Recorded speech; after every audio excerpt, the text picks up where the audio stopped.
From all of us here at Keen Investigation, we hope you're having a great day. The first known electric projectile device was invented all the way back in 1852. It was patented as the electric whaling apparatus. This device was essentially just an electrified version of a harpoon, with hopes of stunning the whale to increase the likelihood of catching it and diminish the risk to whalers. Although, as you might imagine, with all the water involved in whaling, it was not used very much. The first electric device designed to be used on people was invented in 1935. Ciro Diaz of Cuba made this 1500-volt proto-taser glove. New York police did test it and say they were impressed by it, but it never went into production. Then in 1965, President Johnson ordered the study of free society and associated crime trends.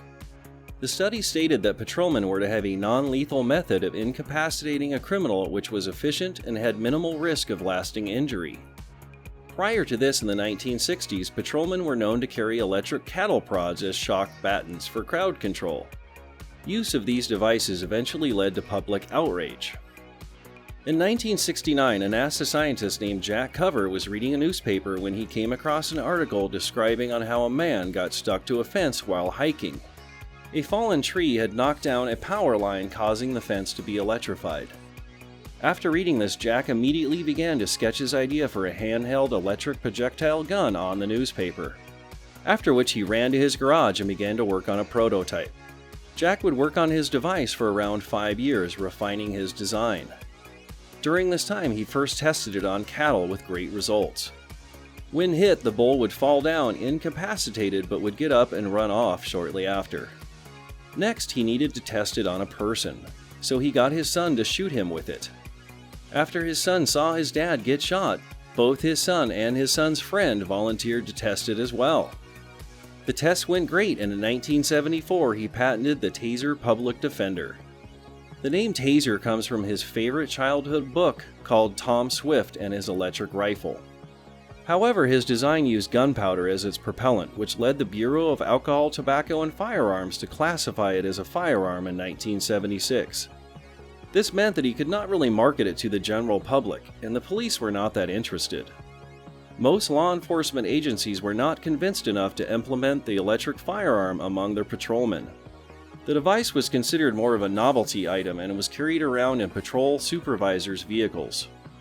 Jack then founded Taser Systems to sell his invention to law enforcement, though his company filed bankruptcy and was sold to an investor who changed the name to Tasertron. In 1993, two brothers Thomas and Rick Smith were inspired by a good friend being killed by an angry motorist carrying a gun. They teamed up with Jack to further the creation and improvement of the original Taser device. The advanced model of the Taser used compressed nitrogen as a propellant instead of gunpowder. Smith and his brother Tom then founded Air Taser Inc. in 1993, basing the company out of Scottsdale, Arizona. The company initially sold their tasers to the general public before settling a court battle with Tasertron, which claimed to have exclusive rights to sell tasers to law enforcement. The settlement keeping Air Taser out of law enforcement market ended Tasertron's exclusive rights in 1998. And the Smith brothers' business began to take off, with more and more police departments across the United States arming their officers with Taser and similar devices. Between the years 2000 and 2013, the number of law enforcement organizations using Tasers jumped from 500 to approximately 17,000. Taser Inc. is still the largest Taser manufacturer company in the world. To this day, they are still improving upon the design and introducing new non-lethal devices to the market.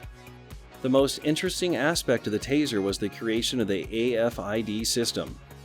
When a Taser is fired, they disperse dozens of colorful anti-felon identification tags, which resembles confetti and are printed with tiny serial numbers. It would be very time-consuming to pick up all the tags, so the police are able to find them and trace the Taser that was used. Let us know your thoughts on this new series by leaving a like or a comment below. We will be uploading this new series every Thursday evening. This next week we will be announcing the winner of the gift card giveaway.